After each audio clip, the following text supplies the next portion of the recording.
રાજ્યની અંદર ચોમાસાની હજુ પણ વિદાય થઈ નથી, એટલે સપ્ટેમ્બરના છેલ્લા અઠવાડિયા દરમિયાન વરસાદનો એક રાઉન્ડ આવે તેવી પૂરી શક્યતાઓ દેખાઈ રહી છે. સામાન્ય રીતે જોવા જઈએ તો સપ્ટેમ્બરના પહેલા અઠવાડિયાની અંદર રાજ્યના અનેક વિસ્તારોની અંદર છૂટાછવાયા મધ્યમથી ભારે વરસાદો નોંધાયા હતા, પણ એ પછી સપ્ટેમ્બરના બીજા અઠવાડિયાની શરૂઆતમાં પાકિસ્તાનના સિંધ પ્રાંત ઉપર એક એન્ટી સાયક્લોન બન્યું. એ એન્ટી સાયક્લોનને કારણે બંગાળની ખાડીની સિસ્ટમો છે એ ગુજરાત સુધી પહોંચી ન શકે, એટલે બીજા અને ત્રીજા અઠવાડિયા દરમિયાન રાજ્યની અંદર કોઈ વરસાદનું પરફોર્મન્સ આપણે જોવા મળ્યું નથી. એ સાથે જે 700 HPA લેવલે ભેજ હોય એ ભેજની અંદર પણ સતત ઘટાડો થયો હતો, જેને કારણે આપણે વરસાદથી વંચિત રહ્યા છે. બીજા અને ત્રીજા અઠવાડિયા દરમિયાન સપ્ટેમ્બર મહિનામાં રાજ્યની અંદર કોઈ સારા વરસાદો જોવા મળ્યા નથી. હવે અત્યારે જોવા જઈએ તો તાપમાન છે એ પણ 10 સપ્ટેમ્બરથી સતત ઊંચું આવ્યું છે.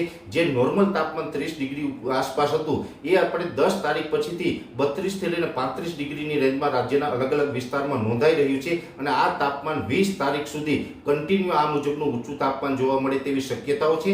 સાથે પવનની સ્પીડ છે એ 10 થી 14 સપ્ટેમ્બર દરમિયાન પવનની સ્પીડમાં વધારો થઈ અને 18 થી લઈને 22 કિલોમીટર પ્રતિ કલાકની ઝડપ થઈ હતી. એ પવનની સ્પીડ ગઈકાલે 15 સપ્ટેમ્બરથી ફરીથી નોર્મલ નજીક આવી છે, અને આજથી પવનની સ્પીડ છે એ લગભગ 10 થી લઈને 14 કિલોમીટર પ્રતિ કલાકની ઝડપ જોવા મળી રહી છે. અને આ પવનની સ્પીડ છે એ પણ 20 તારીખ સુધી 10 થી લઈને 14 કિલોમીટરની રહે તેવી શક્યતાઓ છે. એટલે આમ જોવા જઈએ તો જે સપ્ટેમ્બર મહિનાના ત્રીજા અને ચોથા અઠવાડિયાની અંદર જે નોર્મલ તાપમાન અને પવન હોવો જોઈએ એ અત્યારે સેટ થઈ ચૂક્યા છે, અને બંગાળની ખાડીની સિસ્ટમ સક્રિય છે. હવે આપણે કોઈ એન્ટી સાયક્લોનની અસર નથી, એટલે બંગાળની ખાડીની અંદર હજુ પણ સપ્ટેમ્બરના છેલ્લા અઠવાડિયામાં એક વરસાદી સિસ્ટમ બનશે, અને એ વરસાદી સિસ્ટમ છે એ ગુજરાત ઉપરથી પસાર થાય તેવી શક્યતાઓ છે, જેને કારણે સપ્ટેમ્બર મહિનાની 24 તારીખ આસપાસથી રાજ્યની અંદર એક વરસાદનો રાઉન્ડ ચાલુ થશે, અને આ વરસાદનો રાઉન્ડ છે લગભગ 4 થી 5 દિવસ સુધી ગુજરાતના અલગ અલગ વિસ્તારોમાં જોવા મળે તેવી શક્યતાઓ છે.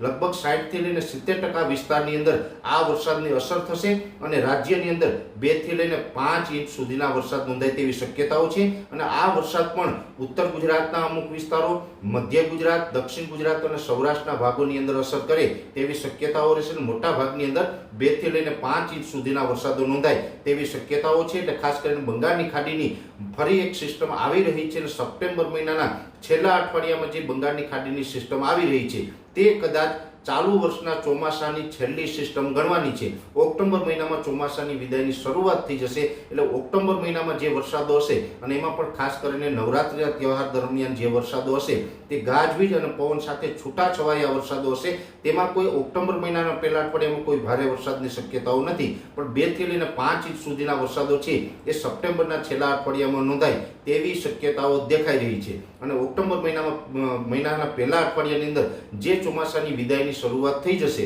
એ લગભગ રાજ્યભરના તમામ જિલ્લાઓમાં લગભગ 2 ઓક્ટોબરથી લઈ અને 18 ઓક્ટોબર સુધી મોન્સૂન વિડ્રોલની પ્રોસેસ ચાલે, અને ચોમાસું છે એ 18 ઓક્ટોબર સુધીમાં રાજ્યના તમામ ભાગોમાંથી વિદાય લઈ લે તેવી શક્યતાઓ હાલ દેખાઈ રહી છે. એટલે સપ્ટેમ્બર મહિનાના છેલ્લા અઠવાડિયામાં ફરીથી વરસાદનો એક રાઉન્ડ આવી રહ્યો છે, જેની દરેક મિત્રોએ નોંધ લેવી.